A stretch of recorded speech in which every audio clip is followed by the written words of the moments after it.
All right, good evening, everyone. We are now live on our YouTube account, and we are about to start in a few minutes.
Good evening, Alpha Nation. Kindly be ready, grab your snacks and drinks, and find a perfect place in your comfortable home.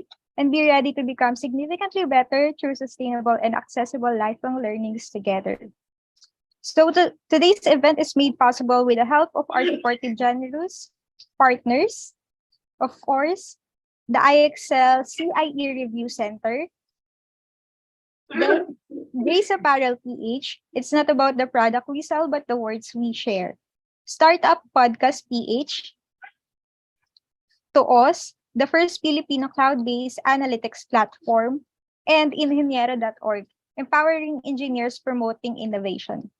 Again, good evening, Alpha Nation. We're now down to the third episode of this year's Alpha TV in pursuit of knowledge and continuous improvement with ASLEX PH Academy.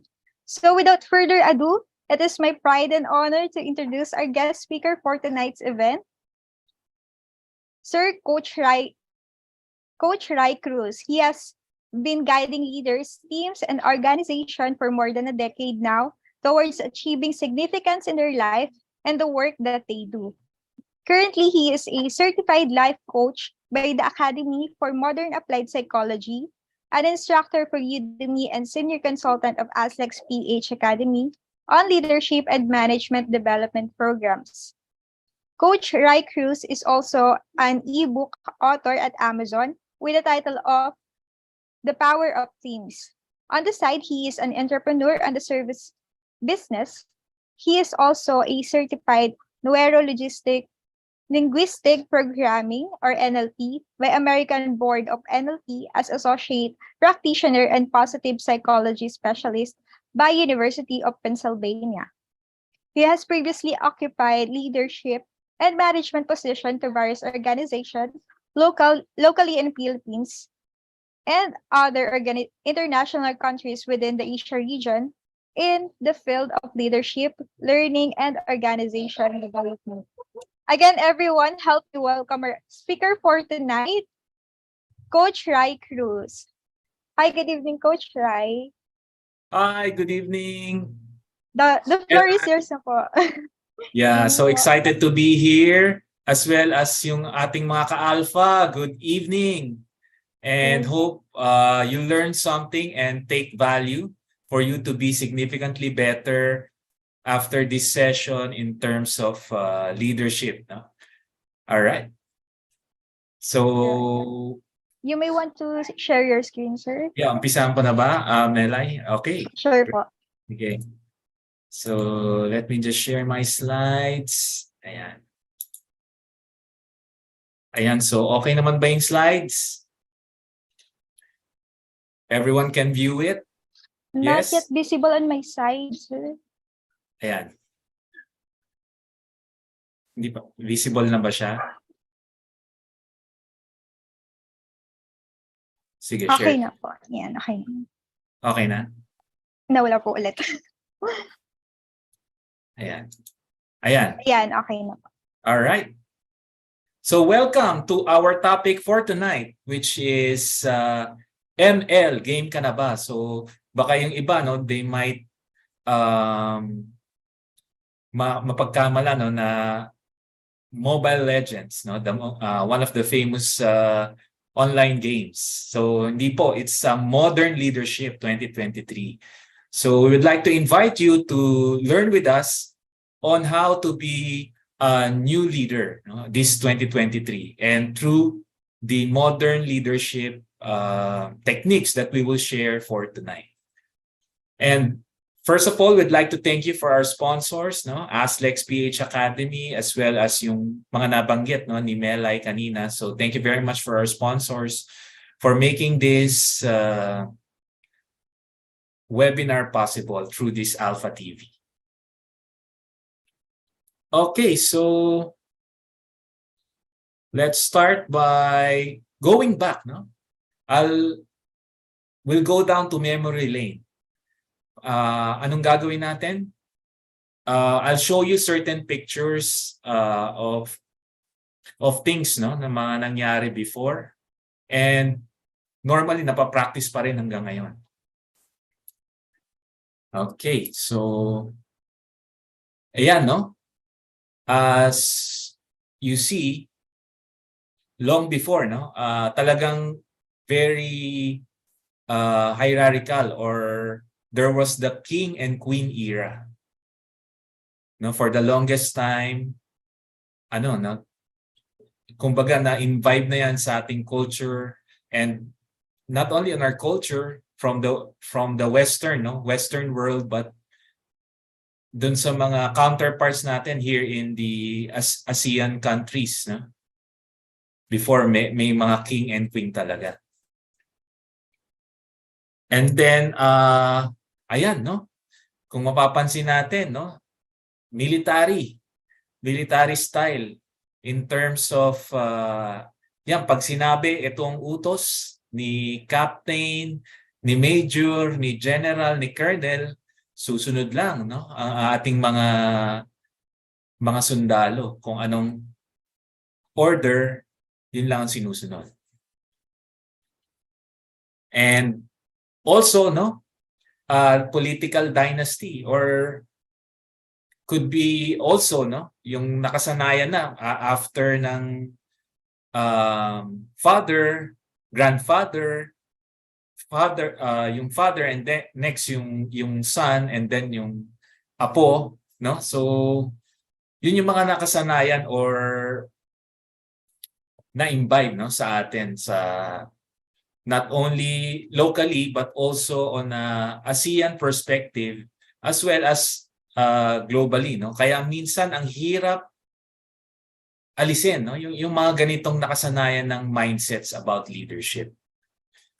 Yun nga, no, for generations yan, traditional leadership had been celebrated for using their power to take charge, make decisions, tell others what to do, and determine, no, who needs to know what. And normally limited lang ang no, yung leadership in terms of iilang tao lang. But the fact is, sa ngayon, no, now that we are more aware, people are more knowledgeable, people are more data and information driven. So nagbago na, no? Nagbago na yung landscape of ng ating generation, which is effects of globalization, many factors, effects of yung mga generation, no? Generation gaps from started with baby boomers, and then there's the Gen X, Gen Y, and Gen Z. And even, no, in the near future, mas madadagdagan pa na madadagdagan yan. So practically we have 6, no? After siguro 2030 and above, 6 generations are working hand in hand. So nagiging iba na rin yung landscape ng leadership. But ang sad part is that most of the people are still, no, on their comfort zone in terms of using most of the time traditional leadership styles. So ano tong mga 3D common traditional leadership styles? So meron ito, no? Ano sa tingin niyo yan? Sinisigawan ba? Or dun sa picture? Hindi, it's more of, yun nga, no? Ang approach is directing. Meaning always, ang approach is telling, and parang susunod ka lang kung anong sasabihin ko. So may mga ganyan pa rin, no? Sad to say, in organizations na ganun yung kanilang leadership style. Hindi natin sila masisisi, they may not be aware, because ang nangyayari is baka yun yung napamana, no, ng mga previous leaders that they have, yun pa rin ang ina-apply nila kasi effective, no? Kung anong maisip ko, kung anong sa tingin ko maganda, sasabihin ko lang and susunod lang kayo. So directing. Those are some traditional leadership styles that we need to baguhin. No? And then there's the demotivating. So a similar, if I could share, no, a short story, no, sa mga, especially in the BPO industry, very dominant to before. yung talagang ipapahiya ka in terms of the metrics kasi very metrics data driven ang as a BPO no. Yung mga things that we've experienced before na talagang ipapahiya, like mumurahin no. Hanggang mula ulo hanggang paa para lang mag-perform, which in the long run hindi siya maganda no, because it will cause burnout dun sa tao syempre, di ba? And that would lead to mass resignation. Ayan, so demotivating, ipapahiya yung person para mag-perform, para ma-reach yung goal. So they're driven out of fear instead of out of love of what they're doing. Ayan, so other traditional leadership, so directing, demotivating, and ayan, no, very discriminating. So ang pinapaboran lang yung mga paborito, yung mga top performers. So ikaw parang etcha puwera, no? So that's why now, as you can observe, ang daming courses or very famous yung DEI na sinasabi, which is diversity, equity, and inclusion. Or let's rephrase that, EDI. EDI kasi ang pinaka-importante talaga is yung E, no? Equity. When there's equality within an organization, susunod na lang yung diversity and inclusion. Ayan, so yung EDI. No? Yun nga kasi marami ring personalities involved no in an organization now. No, iba-iba, may LGBTQ na community, merong mga certain groups no na like brotherhood or fraternity no na nagiging discriminating, or dati no very evident yan in sa mga schools no pag kailangan graduate ka ng top 3 Ateneo, UP, Lasal, if hindi ka kasama doon, discriminated ka no. So hopefully now with this modern times we would apply modern leadership styles and eliminate all these traditional leadership styles. Not actually eliminate it, but depende no, situational leadership kasi minsan naman kailangan mo din to, most especially if the person no is bago no, new to the organization, so kailangan mo talagang i-handheld and not yung demotivated and discriminating totally, kailangan tanggalin natin yan, but siguro yung directing would come into certain situations, but it should not be all the time. Ayan. So let's look at no based on a survey that was done by Forbes Leadership Report. So globally to having 40,000 employees with various rank meaning from staff, supervisory, managerial to executives across 20 countries no, and different industries, food, manufacturing, consulting, etc. Ang effect ng traditional leadership, ayan no, in terms of employee experience, nakikita nyo puro negative no, in terms of purpose, opportunity, success, appreciation. So what Forbes Leadership Report did is yun nga no, they zero in kung what makes an employee happy no in the way they work, and with that, or yung they call employee engagement. So in order to capture that, yung effect ng traditional leadership no, especially latest to no 2021 research, is that it creates a negative impact. And bottom line no, even revenues and layoffs yan no, plus 16% odds of layoffs. And sa revenue, no, it affects 84% odds of growing revenue kasi nga nabe-burn out yung mga employees. Unlike when you apply that modern leadership, kita nyo puro positive. And negative siya in terms of odds ng layoffs based on that research. So ang tanong ngayon is how do we do this? how do we apply the modern leadership? Simple lang, we'll give you a simple formula. ABC lang, ABC. Ayan, kasi yan ang gusto natin mangyari, no? Sa ating mga teams that we're working on. Hindi yung picture kanina. No? What we want is this, the ideal state wherein teams are happy, teams enjoy working with each other, teams are achieving goals beyond yung kanilang target and measure by working together. And ito yung mga characteristics, no, that the modern leader should have, which is eighth, no, articulating the impact of the work that they do. So the leaders must not only direct but also empower and iparealize, no, dun sa mga team members the importance ng ginagawa nilang work.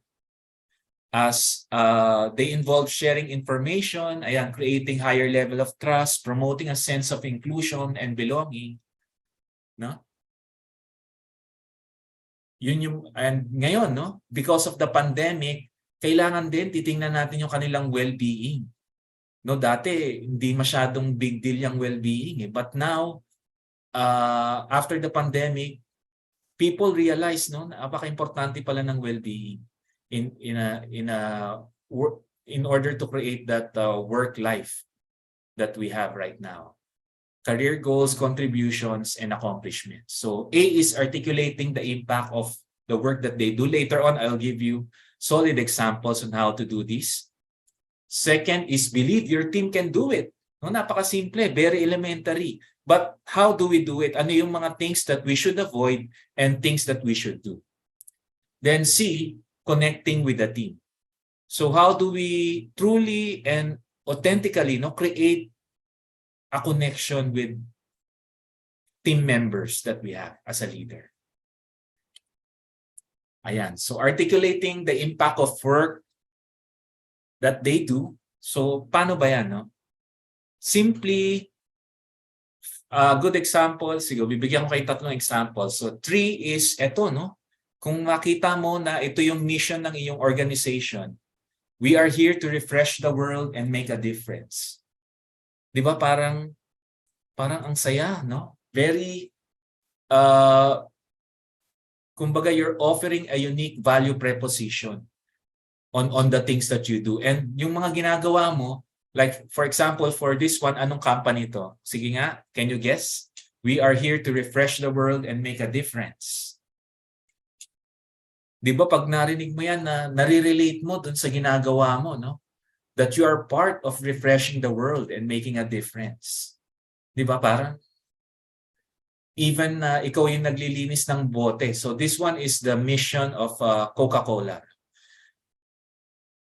Di ba even naglilinis ka ng bote, this yung ginagawa ko pala na paglinis ng bottles is related, no, in refreshing the world and making a difference.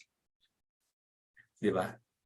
So gaganahan ka ngayon, no, even you're just cleaning the bottles, you're connecting it to something grander and bigger, no, creating that sense of purpose. That you are part of that organization, refreshing and making a difference to the world. Ito pa, I'm sure alam na alam nyo to, no? Ang mission nila is to organize the world's information and make it universally accessible and useful. Di ba? So, if you're part of this organization, proud ka, no? That you're part of this organization. In knowing, no, the reason for the existence of that organization and your contribution on how you work there. So even you're a janitor on that organization sa Google, no, naglilinis ka, and pinadama sa'yo ng leader mo or supervisor na, alam mo ba, that this organization cannot do, no, their work. They will not be that happy working here if it's not clean, di ba? So, ang laki ng role mo to create that positive atmosphere, di ba? To the things that to the people that are working here, to the engineers that are working here. And ito, Local naman, if ever, anong company, no? To serve great tasting food and bringing the joy of eating to everyone. Ito, alam na alam nyo for sure. Pida ang sarap, no? Jollibee, no? So even if you're a service crew, cleaning, no? The store, ayan, no? We bring joy, no? Not only to some people, but everyone who is eating at this store. So it's a matter of articulating the impact of the work that they do to a bigger purpose or mission of an organization. So with that, feel nila, nararamdaman nila, no, that they have this connection within the purpose of an organization. Why does it exist? Ayan. Second is believing your team can do it. So ano ba yung mga things that we should do, no, in order to promote or foster this belief in the team can do it? So we need to be involved from all the steps, no, of the process of providing yan constructive feedback to our team members, showing that you really care. Because sabi nga ni John Maxwell, no, people don't care how much you know unless they know how much you care. Diba? So get involved, show care and kindness, provide constructive feedback, celebrating small wins. Ayan, no? So lalo na sa atin, no, on ASEAN context, especially Filipinos, no, because we are a Spanish influence people. So gusto natin yan yung mga fiesta, no, mga celebrations, eat out. It makes us more closer, no, and happier to be working with that person or leader if ganun yung mindset, no, yung celebrating small wins that created a big impact, di ba? Ayan, share leadership, empower, no, we need to empower people by delegating to them, by not only, no, directing them, but rather coaching them, no, giving them things in a form of questions, no, instead of just telling them do this 1 2 3. Let's reformulate it into a question para rin bigyan rin natin sila ng chance to mag-isip, no, and create that creativity and innovation within them by picking their brains as well. Diba? Hindi lang yung gawin mo to 1 2 3. Diba? Next is, of course, not micromanaging, no? Especially the Gen Ys and Z, no, which are the dominant generations ngayon sa workplace. Ayaw nila nun kasi alam naman nila kung anong gagawin, eh. No? But what they need is a guidance, no, not micromanaging, but guidance on how to do things. And that's where coaching plays a big role para to guide and help the team members achieve the goal. Not blaming and scolding, no. Sad to say, no, minsan marami yan, no, kasi nga kung ano yung natutunan dun sa mga previous leaders na ginagawa, yun din ang ginagawa nila kasi yun yung, you can't blame them, yun yung natutunan nila, eh. So that's why sabi nga experience is not the best teacher, but it's the evaluated experience and relating to the best practices, no. Yun yung pinaka great teacher. And then not showing you're the authority and you know all, no? Actually, ngayon nga, it's kind of yung sinasabi nilang vulnerability, no? Showing vulnerability your authentic self is more effective, no, to motivate and convince people because nakikita nila that you're human, no? Na nagkakamali ka rin. Wala naman kasing perfect, di ba? So you share your vulnerabilities and the authenticity, no, to make things better, being honest and transparent. Yan. And of course, recognizing people, especially those things that they achieve, big or small. So ngayon, very big deal yan kasi we are in an entitled generation as of now. Di ba? Dahil sa effects of the social media, di ba? Facebook, LinkedIn, that you could show the world, ito yung mga accomplishments mo, di ba? And that you've achieved something. And it really builds up yung tinatawag nating esteem, no? For you to be more motivated to do things. Kasi ang mindset dito is wala naman talagang nagwo-work sa isang organization para sirain yun, no? Para ang mindset should be always developmental, and that the person is really, the objective is to produce, no, the best results dun sa ginagawa niya or a team member. All right, so we're down to the last, no, connecting with the team. Ano ba tong connecting with the team? How do we authentically show na we're really connecting, no, with our team members? So simple lang, ito yung mga practices na ginagawa sa actually this training program, no, or these principles, actually there are 9 principles, came from the famous book which is called How to Win Friends and Influence People by Dale Carnegie.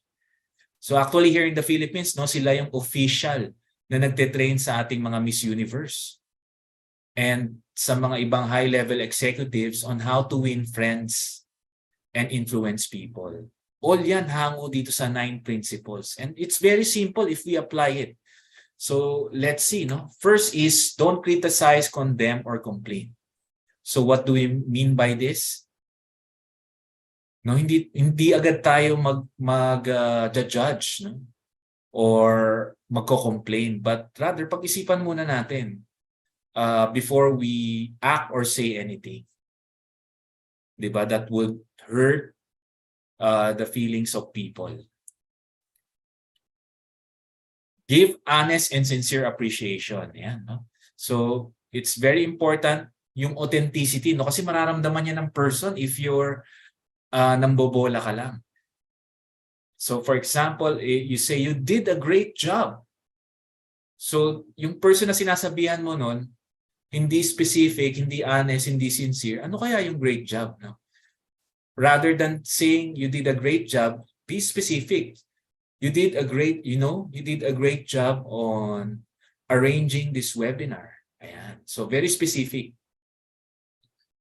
Para it shows honesty and sincere appreciation to that person.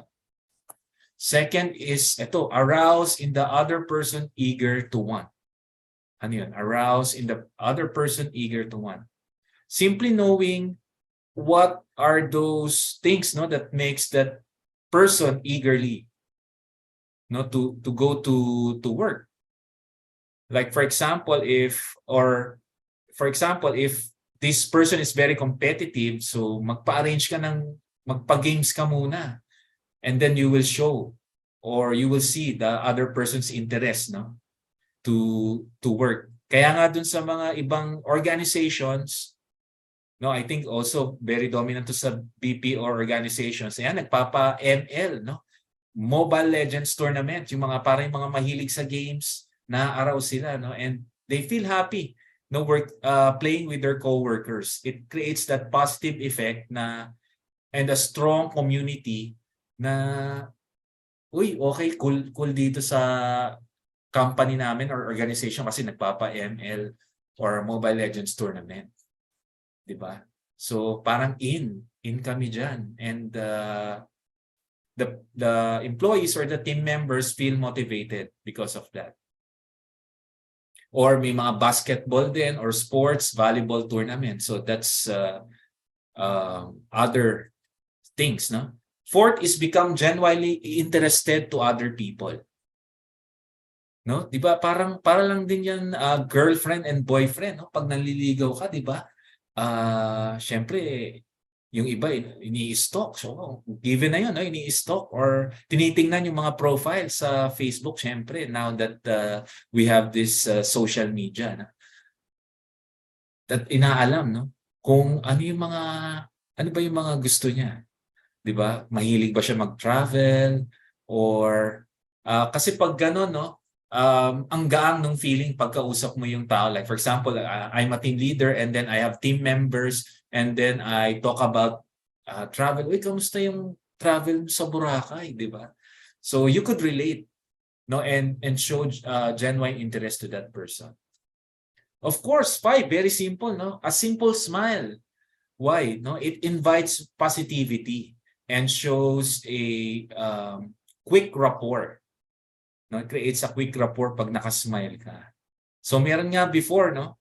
I don't know kung naabutan niyo na to. Meron mga lines before or mga pictures na yung bawal na kasimangot, no, dito sa company na to. Tapos merong picture ng monkey, no, na nakasimangot or gorilla. So smile is very important because it creates that sense of positivity and inviting, no, good and positive vibes. And six, no, remembering a person's name. So parang music to the ears yan no? Pag tinawag ka dun sa first name mo, 'di ba? Pag first name basis yung usapan, it creates that unique closeness, no? Pag sinabing hi, Melanie or hi, Felix, 'di ba? So parang unique yun kasi yun yung parang unique name that was given to you and your brand, no? Parang you feel more comfortable, attached pag tinawag ka dun sa first name basis. Of course, seventh, be a good listener. And ito basic, no, but sometimes the problem is we just listen, no, to respond. But we need also to listen more deeply to understand the person. Kaya kasi nasanay tayo, we listen because we respond. So marami pang exercises para for us to be a great listener, no, in order to authentically connect with the team. And then talk in terms of other person's interest. So parang number 4 din. But more so in letting the person, no, talk. Kasi minsan parang tayo nagiging bangka or bida, no? We take the center stage. So dapat hindi yung kausap natin or the team member is the one talking. Ayan. And lastly, make the person feel important. Ayan. So VIP treatment. Like instead na kakain lang kayo sa Jollibee, sa ano kayo kakain? Sa buffet, no? Sa Sangyup, no? Eat all you can para ma-feel nung team members mo that they're important because you're investing on them or pinapadala nyo siya, no, sa mga seminars for continuous improvement like what Aslex PH now is offering. Yan. So may commercial pa tayo doon. Okay. So are we learning? Yes. And ayan, to conclude, no? All of this, of course, is yun nga, no? Those are the practices. So A, articulate the purpose, no, of the organization to the team members. Second is believing in the team, and C, no, is connecting authentically with the team. And all of these practices won't be successful, no, if we don't measure it. So kaya napaka-importante ng data ngayon no? Everything is data driven. So ano ba yung impact, no?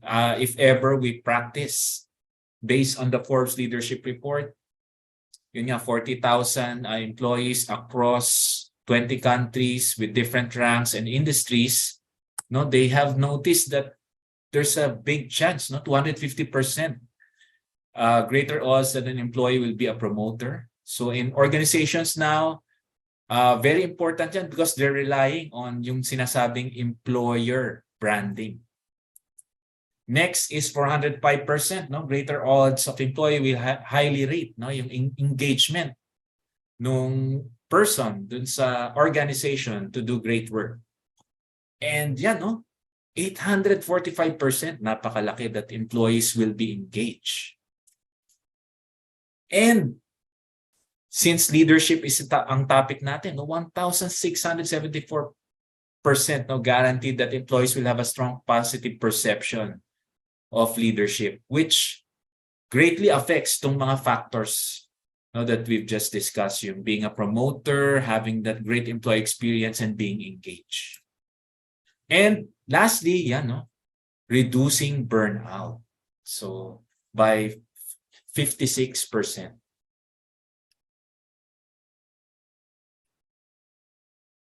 All right. And with that, hopefully, we've learned something new, and most importantly, we will apply what we've learned with the ABC, articulating the purpose of the organization to our team members. B is believing, no, in the team. Third is connecting authentically with the team using the 9 principles from Dale Carnegie. All right. So with that hope, we could be significantly better by practicing this. And for the Q&A portion, I now turn over the proceedings to Melanie. All right. Thank you so much, Coach Rai. It's such a blast of information, and it's such a wonderful topic. So I believe, sir, maybe our participants have questions in their mind. So guys, you may type in your question on the comment section, and we will read them for you. And while waiting for the question to pop up in, or you may click the raised hand button at the lower portion of your screen if you want to speak and ask your question. Yes. Again, thank you so much, Coach Rai. Ayan, guys, you may want to ask your question right now. Sige, go ahead. Ask those questions, no? Napaka-importante niyan. Because that signifies that we're interested and we learned something. And yun nga, no? Curiosity also is very important. Yes, that's right po. So, all right, I think our audience now are a bit shy, but Coach Rai, do you want to Yeah, promote sure. your courses and your online accounts as well, where we can connect with you? Okay. Where, no? You could Yes. Yes, yes. Ayan, so abangan nyo, no? Wow, siguro we'll be working out. This is a part and parcel actually of a course. We're in building the new leader in you. So hopefully we could have that course launched by ASLEX PH Academy. It might be a public offering or a seminar that we could have. O yun, meron na si Alvin. Paano Meron na po tayong first i-handle? question. Ayan. O i-lead ang matatanda. Ano to? Paano po ba i-handle o i-lead ang mas matanda po sa amin pag dating po sa amin sa field? Ayan, no? So, sabi nga nila, no, there's a saying, you can't teach, no, old dogs new tricks. But hindi naman, no? It's just a matter of, ang importante lang dyan is to build, no, a relationship, connecting with them. And yun nga, no? With connecting authentically with the team, given the 9 principles that we've shared dun sa Dale Carnegie, no, pag pre-practice mo yun, no, showing interest to that person and knowing kung ano yung kanyang mga strengths and areas that for improvement that you can work on, I'm sure if you objectively and wholeheartedly do that or apply it, I'm sure madali mo silang malilid kahit na matanda man yan o bata, may ngipin o wala. No? Wow. Yun nga, no? Yung principle na yun, kaya nga sinabing principle, it's actually yung book na yun was sold 15 million, no? Worldwide and translated into different translations or languages, no? So it applies to all and it has been proven. Ayan. So hopefully that answers your question. And then ito, kailan po ba laging may authority when we lead po? Ayan. Kailan po ba laging may authority? Kailangan po ba laging may authority? No. Yun nga kasi ang minsan ang nangyayari, ay hindi, susundin lang nila ako pag meron akong position, no? Or authority dun sa organization. But that's not true, no?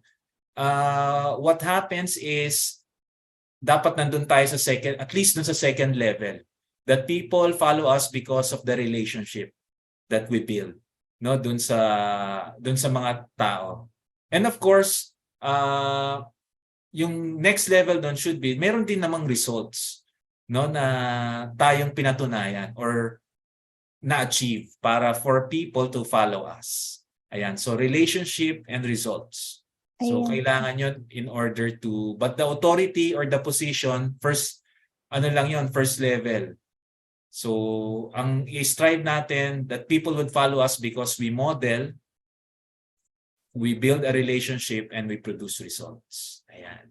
So kailangan, yung mga sinasabi natin, ginagawa natin. So integrity, then people will follow you because of it, not just for authority. Yes. Next. How would sige, go Melanie. We have another question from Andy Carl de Macolangan. So how would a good superior handle a disciplinary action for their subordinate? All right, thank you very much for that question. And pagdating sa disciplinary action, no, it's more of really ang tinatawag nating progressive discipline. Na progressive discipline in a sense na pag hindi na makuha sa developmental approach like coaching, nakailang coaching ka na or nakailang ano ka na rin, reminders. So ayun na. Doon ka na dun sa progressive discipline wherein yun nga, you make the person realize, ang pinaka-importante dyan is yung una no? Yung articulating the purpose or yung impact ng person. Bakit? Ano yung impact ng ginawa niya dun sa organization?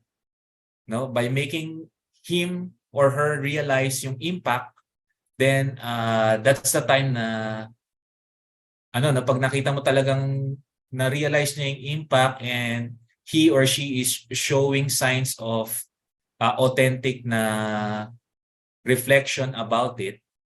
So siguro yun yung magiging good grounds in handling disciplinary action for that subordinate. No? By really letting that person understand yung impact ng ginawa niya. That's why you're issuing this disciplinary action because ito yung impact na nagawa nung action niya. Ayan. And thank you so much, Coach Rai. So I think we have our last question for tonight from Mark Rafael Ricafort. So how can we break a bad culture in organization? Yan, no? That's very much culture kasi when we talk of culture, ang pinaka-importante dyan is ang word is everyone. So everyone, yung mga practices na ginagawa. In order for us to break that culture, first of all, it should start yung mga ginagawa na tama is dun sa leaders. No, kaya nga that's why we have this webinar for people to realize na iwanan na natin yung traditional leadership that we've shared earlier, yung mga directing, demotivating, and discriminating, no? Kasi those are emulate from the culture that was passed on, no? ng mga previous leaders. Hindi natin masisisi sila, no? Because maybe yun yung na-adapt nila. And nakita nila, effective naman eh. 'Di ba? But now, hindi na eh, no? Hindi na siya ganun ka-effective. Kasi ano nga, nagbago na yung perception of leadership, which is more of empowerment, which is more of sparking inquiry, no, to people na pinag-iisipan kasi nasa knowledge economy na tayo. Wala na tayo dun sa economy of industrial age, 'di ba? Na yung pa rin yung pa rin kasi yung practices from the industrial age. We're now in a knowledge economy wherein people are more empowered, no, to do things. All right. Thank you so much, Coach, for the smooth answer. So Yeah. I think we have additional question from Abanjo Marie. Which supporting skills do you think are more important for a leader? Supporting skills. So yan, ang supporting skills for me, if you'll ask me, yun nga, yung coaching and mentoring. No, it's very important to master that skill. And actually Google, no, have published a article, no, in terms of kailangan ba nung managers or hindi sa isang organization. That's called Project Oxygen. You can search it. With that study, so nakita nila kailangan pala talaga ng managers. Kaya nga tinawag na Project Oxygen because they're the oxygen that provides no guidance dun sa people. And the number one leadership supporting trait doon is to coach. Ayan. So minsan kasi ang akala ng iba nagko-coach is at yung tine-train lang, no? Yung titrain mo to tapos yun na yung coaching. Hindi po, marami pong aspects of coaching. Ayan. So we could explore that more. Ayan. So hopefully I've answered that question. And may isa pa ba? Yes, Coach. Last na po. What is a great attitude when working in the field? Well, great attitude. For me, the great attitude is having that yung positive outlook. Positive in a sense na hindi yung okay lang, positive ako, chill ako. But it's more of positive in a sense na yung looking at things in a more positive or growth manner, having that growth attitude mindset na we may experience bad things now, no, working in the field, but take that as having that growth attitude or mindset, no, growth and positive attitude mindset na this all contributes for our growth and development. So parang ang attitude is thinking that you're hindi ka pahinog, no? Yung not right. Kasi after, pag-iisip mo or mindset mo is ano ka na, hinog ka na, and after that, that leads to the process of, yung mabubulok na, di ba? So always think of green and growth. So kaya nga, that's why ang natin dito sa ASLEX is green, no? It means that growth, no? The color represents growth. Ayan. Thank you so much, Coach Rai. So I think there's no any question from our participants. So again, guys, I will be sending the evaluation link later on the comment section and then the QR code later on the screen. So for me naman po, ang takeaway ko tonight is the 3D common traditional leadership that we need to iwasan is yung directing, demotivating, and discriminating. So ayan. And of course, yung ML involves sharing information, creating a high level of trust, and promoting a sense of inclusions and belongingness, especially dun sa mga new employees then. And some tips that I gained tonight naman from Coach Rai is call on first name basis.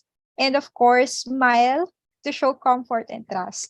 Ayan. And then, I'm also na-curious ako dun sa Project Oxygen. I think I will search that later. Yes. All right. So, I think we are now near on the last part of our event. This is the time you may say thanks to our very own Coach Rai for tonight. So just chat it on the chat box. So again, today's event is made possible with the help of our supportive and generous partners and sponsors. Again, thank you so much po, Coach Rai. All right, thank you very much din, Melanie, and sa ating mga ka-alpha tonight. Thank you very much and hope you've learned something. And most importantly, ang sabi nga nila, no, the taste of the pudding is in the eating. So apply natin, no, kung ano yung natutunan natin. All right, thank you very much and God bless. Have a great night and great weekend ahead. All right. Thank you so much, Coach Rai. Okay. So again, can you next the screen? Today's event is made possible with the help of our supportive and generous partner. First is IXL CIE Review Center, Grace Apparel PH. It's not about the product we sell, but the words we share. Startup Podcast PH. To us, the first Filipino cloud-based application. Ininyera.org. Empowering engineers promoting innovation. So, guys, I know we've learned a lot tonight, but another way you can effectively learn and be significantly better with us is by enrolling now on our online courses and self-paced program. So, first is we have our Lean Six Sigma Yellow Belt certification. So Yellow Belt is an entry level to the Lean Six Sigma practice. Basic diagnostic and quality tools and techniques are taught in these programs. Of course, we have our self-paced program for Lean Six Sigma Yellow Belt certification program. And then next, we have the Lean Six Sigma Green Belt certification program. So Green Belt is highly focused on problem solving, process analysis, and project management applied to his line of work. And of course, we also have our self-paced Lean Six Sigma Green Belt certification program. Next, we have the Lean Six Sigma Black Belt certification program. So who is Lean Six Sigma Black Belt? So black belts in Lean Six Sigma have a thorough understanding of all aspects of the DMAIC model in accordance with Six Sigma principles. So we have a self-paced then and the PMFC program. So PMFC, this online course is designed to help you adopt a strategic mind and grow confidence in making project decisions in an increasingly volatile and uncertain world. And we also have Kaizen Professional or Alpha CKP. So Kaizen, understand the key concept of Kaizen and then gain knowledge on the management and practice of Kaizen and so on. And lastly, we have our new program here, the Data Engineer Certification Program, happening this March 5 until April 2. And of course, we have this self-paced program. Again, the difference between self-paced program and online courses is you can take this course anywhere and anytime you want. And then we also have our promo, join as a group of 5, pay for only 4. And ASEX PH Academy is looking for partners. So if you're interested, kindly email us at info@asexphacademy. And also, we're still looking for ASEX PH ambassador. If you would want to support the causes of ASEX PH, so you may want to email us or connect with us via our official Facebook account. So this is our website, asexph.com/courses, to browse all the courses we have. And of course, this all the Alpha TV courses will also be posted on our LMS.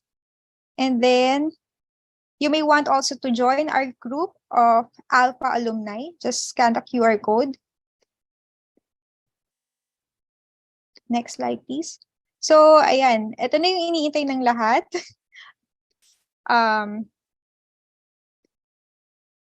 Fill out the evaluation form in the link. Only those with both Zoom link and attendance details will be given an e-certificate. So, attendance link will close after 30 minutes. So, ayan. Send ko po dito sa comment section yung link. Wait. Ayan. So, instruction first, refresh and wait. Second, complete form correctly. Third, middle initial, not name. And number 4, enter correct email address. And last, e-certs will be distributed in a week.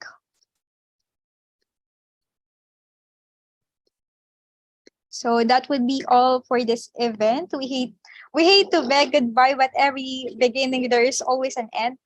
But don't be sad, everyone. We hope to see you again next Friday for another Alpha TV session. So stay safe and good night. Bye, everyone. So let's continue to be #significantly better together. Thank you so much, guys. Bye. Bye.